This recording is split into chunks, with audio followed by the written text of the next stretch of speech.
Hello dear student, SIS biology class में आपका स्वागत है। आज हम लोग मॉडल सेट झारखंड का जो दिया गया है उसके बारे में सेट 1 का विकल्प जो है आज हम लोग सॉल्व करने वाले हैं। पहला जो क्वेश्चन हम लोग को दिया गया है, आपको पहले से पता है कि 35 मार्क्स का एग्जाम होने वाला है और 1 घंटा 30 मिनट का जो है वो समय दिया जाएगा। क्वेश्चंस को हम लोग को सॉल्व करेंगे समय को किल नहीं करते हुए। पहला क्वेश्चन हम लोग को दिया गया है, which of the following is an example of active immunity, मतलब सक्रिय प्रतिरक्षा के उदाहरण निम्नलिखित में से कौन से है? वैक्सीनेशन, कोलेस्ट्रॉल, रेडीमेड एंटीबॉडीज या फिर ऑल। इसका सही आंसर होगा vaccination, A number. Second question दिया हुआ है कि an antibody molecules can be represented at. Question है कि an antibody molecule can be represented at. एक प्रतिरक्षी अणु को इस प्रकार से निरूपित किया जाता है, इसका सीधा आंसर हो जाएगा H2L2। तीसरा क्वेश्चन है humoral response is associated with, मतलब तरल अनुक्रिया प्रतिरक्षा का संबंध है, इसका आंसर हो जाएगा C number, B cells and T cell, B कोशिका और टी कोशिका। चौथा क्वेश्चन दिया हुआ है 4 नंबर का, cell mediated response is associated with. Cell mediated response is associated with मतलब कोशिका मध्यस्थ अनुक्रिया का संबंध है, तो 4 नंबर का ऑप्शन हम लोग का हो जाएगा टी सेल, टी के कोशिका से ऐसा किया जाता है। पांचवा क्वेश्चन है कि interferon are secreted by. Interferon का जो श्रवण होता है वो किसके द्वारा होता है, उसका जो स्राव होता है वो किसके द्वारा होता है? तो पांचवा नंबर का ऑप्शन हो जाएगा D number, virus infected cells के द्वारा जो है इसका निर्माण होता है। 6 नंबर का क्वेश्चन है कि secondary immune response is. 6 number का क्वेश्चन है कि द्वितीयक प्रतिरक्षी अनुक्रिया होती है, तो ये क्या होता है? बी नंबर हो जाएगा, काफी तीव्र होती है, फास्ट होती है। 7वां नंबर आपका क्वेश्चन है, 7वां नंबर दिया जा रहा है कि इनेट इम्यूनिटी मींस, सहज प्रतिरक्षा से आपका क्या तात्पर्य है? तो 7वां नंबर का ऑप्शन हो जाएगा ए नंबर, 7 का ए होगा, इम्यूनिटी बाय बर्थ, जन्मजात प्रतिरक्षा वो होती है। 8वां नंबर क्वेश्चन है कि the immunoglobulin that can pass through placenta. The immunoglobulin that can pass through placenta, एक प्रतिरक्षी अणु जो अपरा को पार कर सकती है वो क्या कहलाती है? तो 8वां नंबर जो हम लोग का क्वेश्चन है, इसका आंसर हो जाएगा आईजीजी। जी का मतलब होता है गामा इम्यूनोग्लोबुलिन, ये आपको पहले से पता, क्लास में देख चुके हैं। 9 नंबर का क्वेश्चन है कि the immunoglobulin involve in allergic reaction, मतलब एलर्जी से संबंधित प्रतिरक्षी अणु जो होता है वो किसमें होता है? तो इसका हो जाएगा आईजीई, सॉरी सी नंबर का हो जाएगा आईजीई, मतलब इरिथेमा इम्यूनोग्लोबुलिन। आपको पता है कि इम्यूनोग्लोबुलिन का जो होता है मेगता, इसका हम ट्रिक भी लिखवाए थे आपको। 10वां नंबर क्वेश्चन है कि immunoglobulin present in colostrum, mother first milk को कहा जाता है कोलोस्ट्रम, तो कोलोस्ट्रम मतलब मां के पहले दूध में पाया जाने वाला प्रतिरक्षी अणु जो है इनमें से कौन सा होता है? तो 10 नंबर का हो जाएगा आपका डी नंबर, उसमें ए होता है, ए का मतलब होता है अल्फा इम्यूनोग्लोबुलिन। 11वां नंबर क्वेश्चन है कि ट्यूमर्स इज, ट्यूमर जो होता है वो क्या होता है? तो ट्यूमर होता है group of cells who have lost the property of contact inhibitions, तो ए नंबर इसका सही ऑप्शन हो जाएगा, बाकी आप पढ़िएगा, ये नहीं होगा। 12वां नंबर का आता है कि types of tumour, cancerous cells इसमें से कौन सा होगा? बेनाइन होगा, मैलिग्नेंट होगा, बोथ ऑफ एबव होगा या नन ऑफ दिस होगा? इनमें से कोई नहीं, तो इसमें से कौन हो जाएगा? बोथ हो जाएगा। बेनाइन ट्यूमर भी होता है और मैलिग्नेंट ट्यूमर होता है। ट्यूमर का 2 प्रकार है। लाइव है क्या?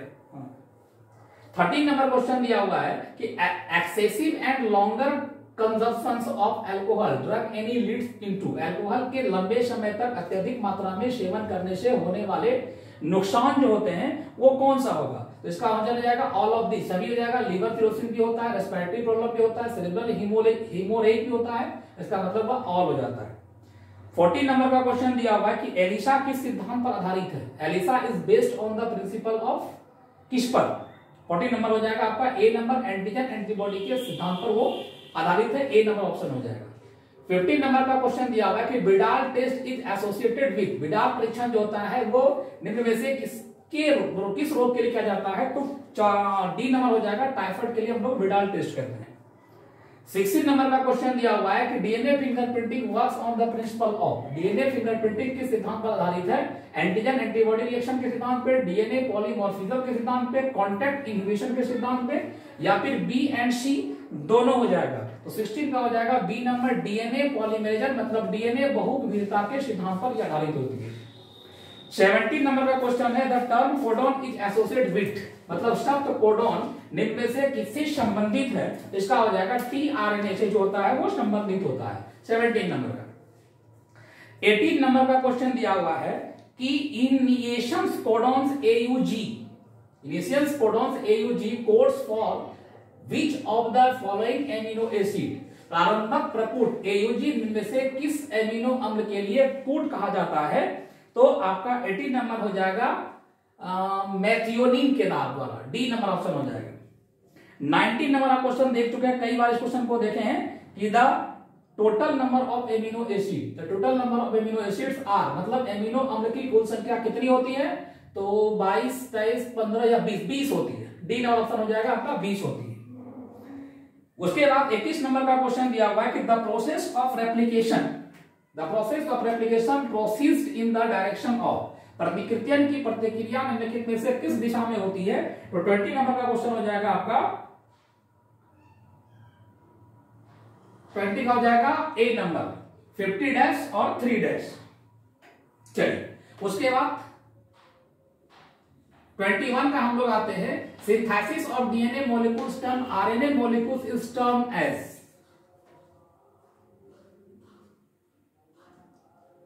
अनुलेखन, रिवर्स ट्रांसक्रिप्शन, ट्रांसलेशंस, तो आपका इसमें हो जाएगा 21 का ए नंबर, ट्रांसक्रिप्शन होता है, अनुलेखन होता है। 22 का हो जाएगा इंटरफेज की किस अवस्था में डीएनए का प्रतिकृतियन संपन्न होता है, एस फेज में, G1 फेज में, G2 फेज में या M फेज में, तो 22 का हो जाएगा आपका एस फेज, ए नंबर का ऑप्शन हो जाएगा। एस फेज में जो है हम लोग सिंथेसिस फेज करते हैं, ये आपका हुआ G1 G2 और एक होता है M का मतलब होता है माइटोटिक फेज। 23 का दिया हुआ है कि अपूर्ण प्रभाविता उदाहरण निम्न में से किसमें देखने को मिलता है, ब्लड ग्रुप में, ह्यूमन स्किन में, या फिर स्नैपड्रैगन में, ऑल ऑफ द एबव, इसका हो जाएगा the phenomenon of incomplete dominance is observed in, तो स्नैपड्रैगन में सी नंबर इसका ऑप्शन जो है वो इसमें सामने आएगा। 14 नंबर का आपका हो जाएगा phenotype ratio of A hybrid cross each, मतलब द्विसंकर में दृश्य प्रारूप अनुपात क्या होता है, तो 9:3:3, 9:3:3:1 होता है। ये यहाँ पे ज्यादा लिख दिया है तो ज्यादा नहीं होगा, सिर्फ इसका कितना हो जाएगा 25 का डी नंबर होगा, तो 9:3:3:1 होगा। ये 3 ज्यादा लिखा होगा वो गलत ऑप्शन है, वो नहीं होगा, वहां पर 1-3 ज्यादा लिखा होगा। 25 का दिया हुआ है कि निम्न में से कौन सा क्रॉस परीक्षण क्रॉस को निरूपित करता है, which of the following represent a test cross, तो टेस्ट क्रॉस किसमें होगा 25 का, टेस्ट क्रॉस जो है 25 का आपका हो जाएगा टीटी, मतलब इसमें डी नंबर ऑप्शन में हो जाएगा।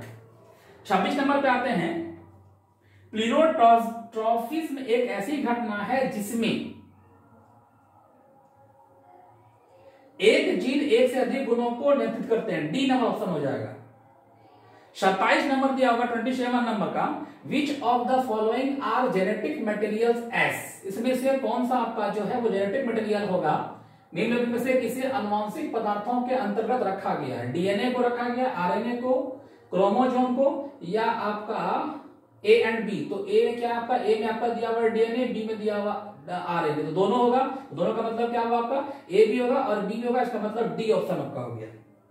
28 नंबर दिया हुआ है कि which of the following Mendelism, which of the following Mendelism principle is also known as purity of gametes, निम्न में से किस सिद्धांत को युग्मकों की शुद्धता का सिद्धांत भी कहा जाता है, युग्मकों को शुद्धता का सिद्धांत भी कहते हैं, तो लॉ ऑफ सिजरेशन को, प्रभाविता के नियम को, स्वतंत्र अपव्यूहन के नियम को, बी एंड सी दोनों, तो 28 का आपका हो जाएगा ए नंबर, लॉ ऑफ सिजरेशन को ही हम लोग युग्मकों की सिद्धता का सिद्धांत कहते हैं, तो रियल ऑप्शन इज ए। ये राइट ऑप्शन है। 29 दिया हुआ है कि which of the following hormones are secreted by the placenta, अपरा के द्वारा स्रावित हार्मोन निम्न में से कौन सा है? Estrogen and progesterone, relaxin, HCG, all of ever. तो 29 का ऑप्शन हो जाएगा आपका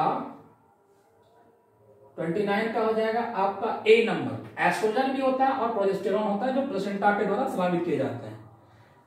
30 का दिया हुआ है, 30 का क्वेश्चन है कि double helix DNA model was given by, DNA की संरचना का द्विकुंडलित नमूना किसने प्रस्तुत किया था? विल्किंसन ने, टीएच मॉर्गन ने, हर्विन खुराना ने या वाटसन एवं क्रिक ने? तो डी नंबर ऑप्शन हो जाएगा, वाटसन एवं क्रिक ने किया था। हम लोग इसका मॉडल भी पढ़ते हैं। उसके बाद क्वेश्चन दिया हुआ है कि infective stage of malarial parasite is, malaria परजीवी का संक्रामक अवस्था में से कौन सा? मलेरिया परजीवी का संक्रामक अवस्था निम्नलिखित में से कौन सा है? ट्रोपोजोआइट है, स्पोरोजोआइट है, मोरोजोआइट है या गेमेटोसाइट्स है? तो 31 का आपका हो जाएगा ट्रोपोजोआइट हो जाएगा। इसमें ए नंबर ऑप्शन आपका जो है वो रियल हो जाएगा, सही ऑप्शन ए होगा। 32 का आते हैं, the sexual stage of malarial parasite is completed in, malaria परजीवी का लैंगिक चरण निम्न में से किसमें पूर्ण होता है? मॉस्किटो में होता है, ह्यूमन में होता है, वाटर में होता है या पिग मतलब सुअर में होता है? तो आपको पता है कि मच्छर के काटने से होता है, मादा एनाफिलिस मच्छर जब काटती है तो उसमें जो है मलेरिया का वाहक वो हो जाता है, तो मच्छर इसका जो है वाहक हो जाएगा, ए नंबर ऑप्शन। 33 का है any substance that can cause cancer is called, वैसे पदार्थ जो कैंसर उत्पन्न कर सकते हैं वो कहलाते हैं।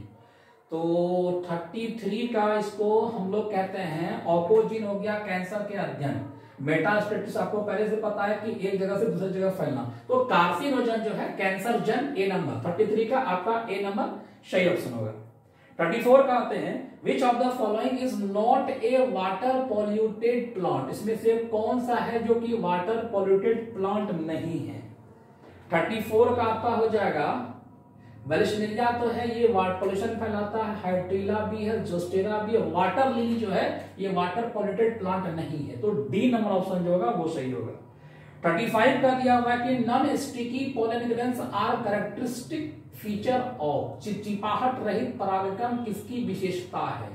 वायु परागित पुष्प की, वाटर पॉलिनेटेड फ्लावर की, जल परागित पुष्प की या मधुमक्खी से परागित पुष्प की या चमगादड़ों से परागित पुष्प की? तो क्या लिखा हुआ है कि non sticky pollen grains are characteristic feature of, तो ए नंबर इसका हो जाएगा एयर पॉलिनेटेड फ्लावर्स, वायु परागित पुष्प जो होता है वो नॉन स्टिकी, वो जो है आपका नॉन स्टिकी हो जाता है, तो ए नंबर इसका रियल आंसर हो जाएगा। तो सेट 1 जो जूलॉजी बायोलॉजी का जो झारखंड बोर्ड का अभी आया हुआ है 2021 में एग्जाम जो दिया जाने वाला है ऐसे स्टूडेंट के लिए, यह सेट 1 हम जो है सॉल्व करवा दिए। सेट 2 बहुत जल्द आप लोग को दे देंगे, इसको अच्छे से क्लियर करें। तब तक के लिए थैंक यू।